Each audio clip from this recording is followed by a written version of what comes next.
Olá, tudo bom? Aqui quem fala é o professor Júnior Gonçalves, professor da Rede Estadual de Ensino da Bahia. Um grande salve a todos os colegas, professores e professoras do Estado, né? Um grande abraço a você que está nesse momento me prestigiando, né? Especialmente aos meus alunos e alunas lá do Colégio Estadual Hermano Gouveia Neto, em Lauro de Freitas, Bahia, né? Que é o colégio onde eu atuo, tenho a honra de atuar. E assim, mais uma vez estamos falando aqui de sociologia e dando continuidade à abordagem que eu estou fazendo sobre Max Weber, né? Esse é o segundo vídeo que eu vou estar falando sobre Max Weber. Conforme o vídeo passado, o vídeo anterior, Max Weber é um dos clássicos dessa ciência chamada sociologia, né? Ao lado de Karl Marx e Emile Durkheim, né? Bom, não poderíamos deixar de falar nesse vídeo daquilo que ele vai considerar o grande objeto da sociologia, que é o conceito de ação social. Assim como Durkheim vai entender que o ponto central do estudo sociológico deva ser o estudo dos fatos sociais, Weber vai trabalhar com o conceito de ação social. E aí vamos procurar entender agora nesse momento, né? A ação social que envolve ações e reações, somente é estabelecida quando estamos em contato com o outro, afetando assim seu comportamento. Então, assim, toda ação é motivada por uma intenção de quem a comete, no caso, o ator social, né? E essa ação é direcionada no sentido de interferir a ação do outro, do contrário, não haveria interação ou comunicação, né? E, portanto, não teríamos aí, né, uma ação social. Repare que a ação social ela se dá no coletivo, ela depende da interação entre as pessoas, ela depende da comunicação entre as pessoas. Sem a interação e sem a comunicação, não vai haver a ação social tratada por Max Weber, né? Então, assim, dizendo em outras palavras, na sociologia weberiana, a sociedade é como se fosse um grande teatro, um teatro social. Se a sociedade é um grande teatro, um teatro social, o que é que nós somos, nós indivíduos? Nós somos atores, no caso, atores sociais. Atores que representam papéis, que no caso seriam papéis sociais, né? Então, no convívio em sociedade, nós, atores sociais, nós representamos diversos papéis sociais. O papel de professor, que é o meu caso agora nesse momento, o papel de pai, ou de mãe, ou do pastor, ou do padre, ou do aluno, e aí por diante. E a representação desses nossos papéis sociais se materializa por meio exatamente das nossas ações sociais. Daí o porquê que é tão importante para Weber entender o conceito de ação social, né? Então, essa representação, né, dos nossos papéis sociais se materializa por meio das ações sociais. Ações que são praticadas na vida coletiva, né, são dotadas de um sentido atribuído por nós mesmos, nós os atores sociais, e essas ações são orientadas para a ação do outro, né? Então, assim, nesse momento, eu que estou gravando esse vídeo, estou representando o papel social de professor. A minha ação se dá no coletivo, a minha ação é dotada de um sentido, ou seja, existe uma intenção que motiva a minha ação de dar aula, e mais ainda da aula aqui de casa, né?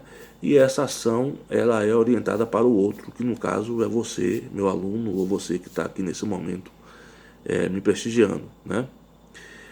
Ao mesmo tempo em que faço o vídeo daqui de casa, já que o governador Rui Costa decretou continuidade da suspensão de aulas por conta da pandemia, né, que vem assolando não só o Brasil, mas o mundo, né?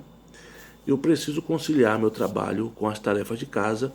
Sendo assim, eu tenho de ter um tempinho para minha mulher, ajudar nas tarefas escolares do meu enteado, né? Enfim, eu estou nesse momento representando o papel social, né, de professor com vocês aqui, mas também representando o papel de marido e o papel de pai, né? A minha ação de dar aula, né, não será uma ação social se eu não tenho o outro para poder me dar o feedback, que no caso é o aluno. Do mesmo jeito, a minha ação de marido não será uma ação social se eu não tiver a esposa, se não tiver a minha mulher. Claro que pensando, né, obviamente, numa relação heteronormativa, né, mas não existe apenas, ou não existem apenas famílias lastreadas, né, na relação heteronormativa. Existem famílias fundadas a partir de uma relação homoafetivas e não são menos famílias do que qualquer outra família, né? É importante se colocar isso, né? Bom, e a mesma coisa, a minha ação de pai, a minha ação social de pai ou responsável não será uma ação social se não houver o menor, né? Se não houver o dependente, se não houver o meu filho ou o meu enteado, digamos assim, como é o caso concreto. Então, assim, nesse sentido, a depender da intenção do ator social ao praticar determinada ação e da resposta que se espera do outro, podemos falar em 3 tipos ideais, aí resgatando o conceito de tipos ideais, né? Lembra? Então, podemos falar em 3 tipos ideais de ação social, né? Ou 3 padrões, digamos assim, né? Que seriam os seguintes, né? São 3 tipos de ação social. A ação social racional, que vai se dividir em ação social racional com relação a valores e a ação social racional com relação a fins. Então, ação social racional, esse é um tipo. O outro tipo é a ação social afetiva. E o terceiro tipo é a ação social tradicional. E aí vamos entender cada uma delas, né? Bom, é claro que não existe uma ação totalmente racional, afetiva ou tradicional. E uma mesma ação que é praticada pelo mesmo ator social pode apresentar, na prática, os 3 sentidos. Sendo assim, eu vou pegar um exemplo. Veja só. Digamos que eu vou comprar uma televisão. Vamos pegar esse exemplo. Se isso for uma ação racional, eu vou comprar a televisão tendo em vista qual intenção? Qual é a intenção que vai motivar a minha ação de comprar uma televisão, já que essa ação ela é racional? Provavelmente eu quero levar em conta nessa compra a questão da contabilidade dos gastos, a questão do custo-benefício, a questão da qualidade da mercadoria, ou seja, uma ação absolutamente racional, né? Importante lembrar que em relação à ação social racional existe, conforme eu falei, né? Existe a ação social racional com relação a fins e a ação social racional com relação a valores. Observe só. Se eu quero comprar aquela TV observando apenas, né, ou observando em maior medida, digamos assim, a relação mais vantajosa para mim, eu não verei problemas algum, eu não verei problema algum em comprar a TV, mesmo que seja fruto de contrabando, né? Desde que o vendedor me ofereça um desconto que jamais me seria oferecido se eu for comprar na loja. Se eu apenas observar o que é mais vantajoso para mim, né? Se eu simplesmente coloco a finalidade, que no caso é comprar a televisão, acima dos meios, né? Ou seja, acima do como vou fazer para atingir a minha finalidade, então essa minha ação social, ela é racional com relação a fins. O que se está prevalecendo ou o que se sobressai, né?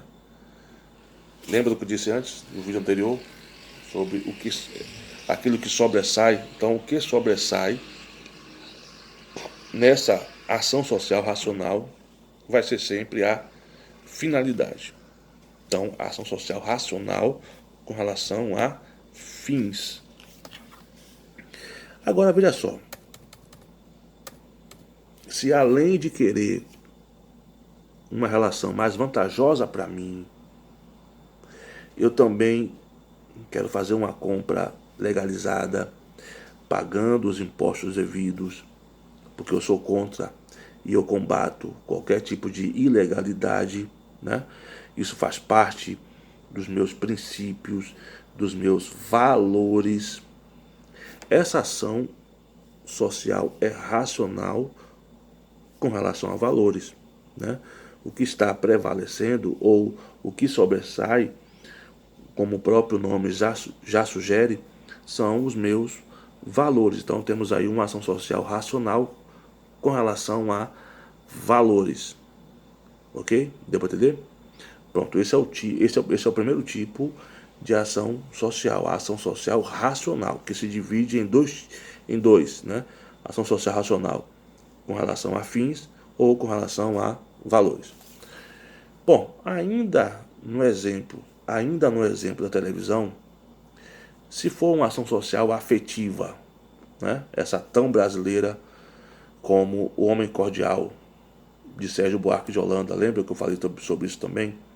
Então, como é que podemos caracterizar essa ação social afetiva? Não é mais uma ação social racional, agora é uma ação social afetiva. Como é que podemos caracterizar? Ou seja, qual seria a minha intenção ao comprar a televisão? Lembra que eu falei que toda ação é motivada por uma intenção? Então, qual seria a minha intenção ao comprar a televisão? Então, eu vou comprar a televisão porque simplesmente eu gostei do vendedor, né? Achei ele uma pessoa legal, muito legal. Então eu não estou agindo pela razão, e sim pelo lado afetivo, ou poderia dizer inclusive pelo meu lado passional, pelo coração, entendeu? Então a ação social afetiva, né? É quando você não age pela razão, você age levando em conta o seu lado passional, né?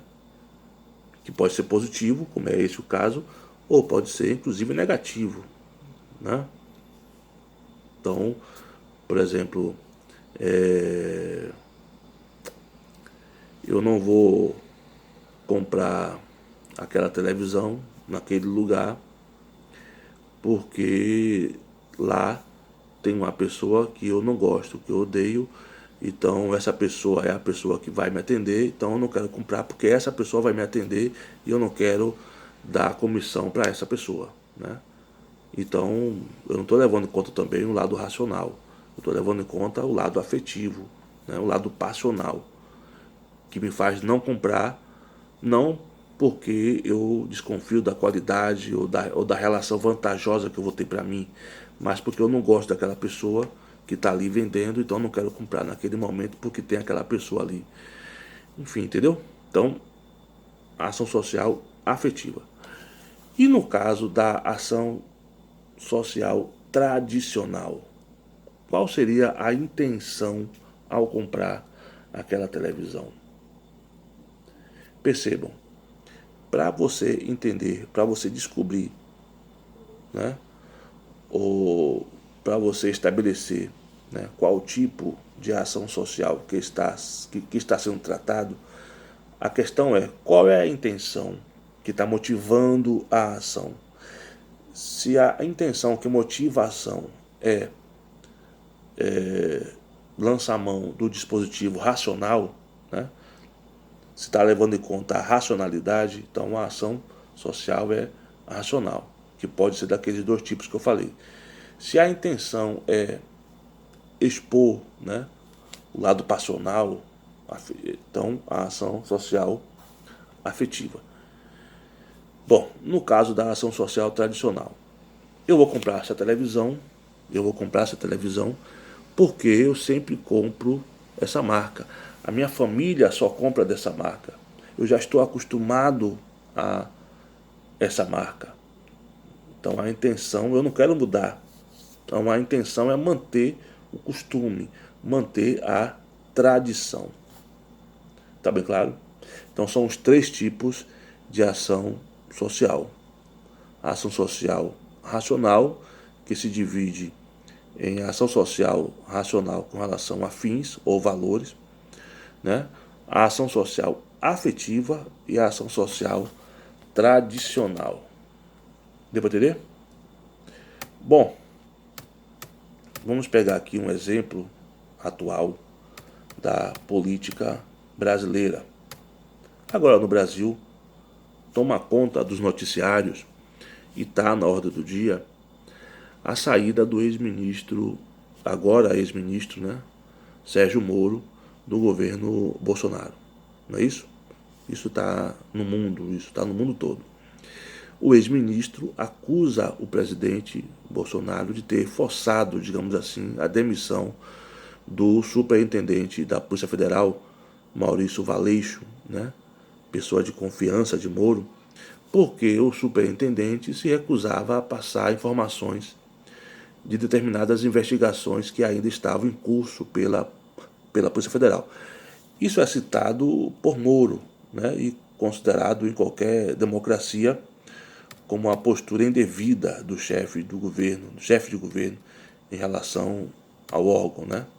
Então, resumindo a história, Moro citou 3 motivos para a sua saída, né? Então, quais são esses motivos? A violação, né, da promessa de que teria carta branca para nomear e montar sua equipe, a falta de um motivo concreto do presidente Bolsonaro em demitir Valeixo, e por último, segundo Moro, e esse sim gravíssimo, de que haveria interferência política na Polícia Federal, né? Veja, a ação de Moro de sair do governo é uma ação social? Sim, é uma ação social. Para saber que tipo de ação social estamos tratando, precisamos saber a intenção que motivou a ação. Qual a intenção que motivou a ação de Sérgio Moro ao deixar o governo Bolsonaro? Qual seria a intenção? Então, assim, ele saiu do governo porque queria preservar sua biografia de homem republicano, de homem sério, e que, portanto, não vai participar de um governo cujo líder é capaz de cometer crime de responsabilidade ao empreender esforços visando interferir politicamente no trabalho da Polícia Federal, que deveria ser independente para cumprir seu papel. Então essa é a intenção de Sérgio Moro ao sair do governo Bolsonaro. Ou Moro estava apenas aguardando um bom motivo para sair, mas sair recuperando a imagem do super-homem, do super-herói brasileiro, que ele já estava perdendo, entendeu? Moro chegou ao governo Bolsonaro como um grande fiador moral dessa gestão. Ou seja, a garantia que o governo precisava ter perante o povo e perante ao mercado, de que esse governo sim, todos podem confiar que será um governo sério e implacável no combate à corrupção. Afinal, o ministro da Justiça é o super-homem, é o super-Moro. Super-Moro. Mas aí vem a realidade. Em novembro de 2018, já vem a primeira porrada, quando ele é forçado a passar pano na denúncia de Caixa 2 contra seu futuro colega de ministério, Onyx Lorenzoni, né? No episódio referente aos valores não contabilizados repassados pelo grupo JF. Vocês lembram disso? Perguntado sobre o caso, o que é que Moro vai dizer? Moro minimiza o fato, né? Porque o futuro colega supostamente já se arrependeu do que fez. Isso foi em 2018, no final do ano. Já tinha passado as eleições, o Moro já estava acertado que ele seria o ministro, e aí vem essa primeira prova de fogo, né?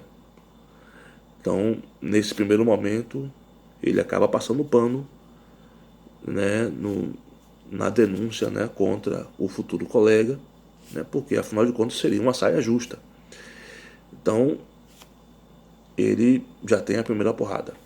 Daí vem, aí 2019, ele já assume como ministro, daí vem as primeiras dificuldades, né? A primeira, na aprovação do pacote anticrime, né? Quando ele é forçado a ficar calado, quando o Rodrigo Maia, né? Quando o Rodrigo Maia diz claramente que ele não é o chefe de governo, ele não é o chefe do executivo, ele é somente um funcionário de Bolsonaro, né? E que a prioridade naquele momento não seria o pacote anticrime, seria a reforma da Previdência, né?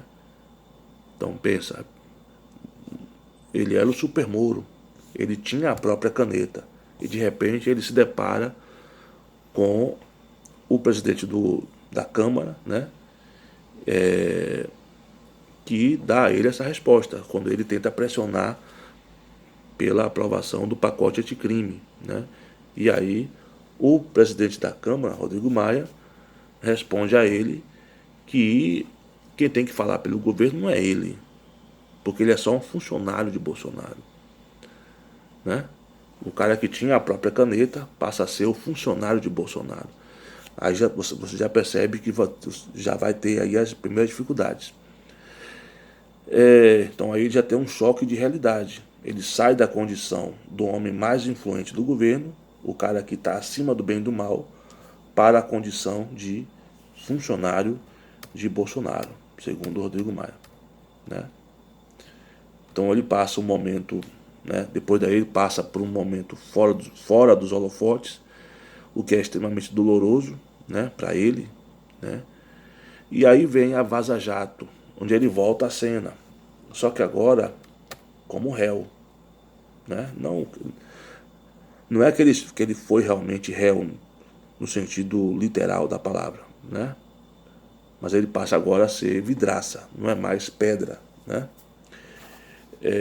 Então, assim, mensagens vazadas apontam irregularidades quando ele atuava como juiz da Lava Jato, dando conta de que, na condição de juiz, ele agiu com parcialidade no caso Lula. Isso ficou em destaque na mídia durante um bom tempo, rendeu alguns constrangimentos, depois acabou. Daí ele volta para o ostracismo, né? E aí, enfim, surgem outras coisas, e aí vem a pandemia, né? Vou dar um salto logo para cá. E aí vem a pandemia. E com a pandemia, o ministro Mandetta, o que foi agora há pouco tempo exonerado por Bolsonaro, ele rouba a cena como a única pessoa lúcida no governo, né? Aprovação pelo Datafolha, né? Aprovação de 75% da população, enquanto o Bolsonaro patina em 25%.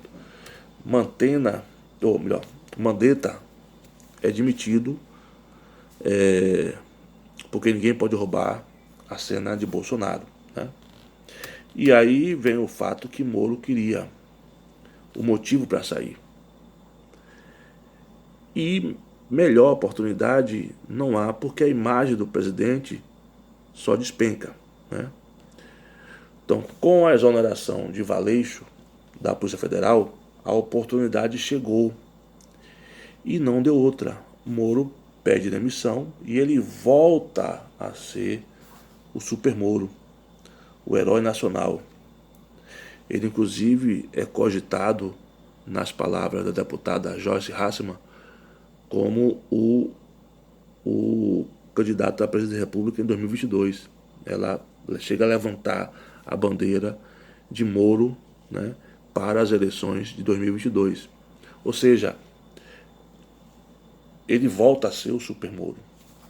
Ok? Então isso é uma segunda forma de analisar a saída dele. Quer dizer, a segunda forma de analisar qual seria, afinal de contas, a intenção dele em sair do governo. Então, qual a intenção que motiva a saída, né, do Sérgio Moro, né, do governo Bolsonaro? Então, se a intenção dele, de Moro, é salvaguardar seus valores de legalidade, de respeito às instituições, né? Ou seja, se o que sobressair da sua intenção for isso, temos aí uma ação social racional com relação a valores. Agora, se a sua intenção, né, se o que sobressair, né, da sua intenção for sair no momento certo para ele voltar a ter a imagem do herói, para tirar proveito político a curto, médio ou longo prazo, então temos aí um típico caso de ação social racional com relação a fins. O que prevaleceu aí foi a finalidade dele em voltar ao protagonismo da cena política brasileira, já que, como funcionário de Bolsonaro, né, nas palavras de Rodrigo Maia, ele não estava mais sendo o protagonista da cena política brasileira, entendeu? Entendeu? Então, é mais ou menos por aí. Então, qual seria a intenção de Sérgio Moro ao sair do governo? Então, a depender da intenção dele, nós temos aí a ação social racional com relação a fins ou com relação a valores, né? Ação social racional com relação a valores. Ok? Bom, então era isso. Próximo vídeo falaremos sobre a principal, talvez a principal obra de Max Weber, né? Pelo menos é a principal obra de Max Weber, né? Segundo muitos estudiosos, que é o livro A Ética Protestante e o Espírito do Capitalismo, livro esse escrito em 1905, né, logo no comecinho do século XX, né, e muitos consideram, inclusive, uma das principais obras do século XX, né, não só a principal obra de Weber, como também a principal obra do século XX, né. Então, se você gostou, quer dizer, no próximo vídeo, no próximo vídeo falaremos sobre esse livro, A Ética Protestante e o Espírito do Capitalismo. Então, assim, se você gostou, se você achou interessante, peço que você se inscreva, peço que você ative o sininho, peço que você curta e, sobretudo, que você compartilhe, porque quem compartilha conhecimento sempre está promovendo um bem para a humanidade. Então, muito obrigado, valeu, tamo junto. Um abraço.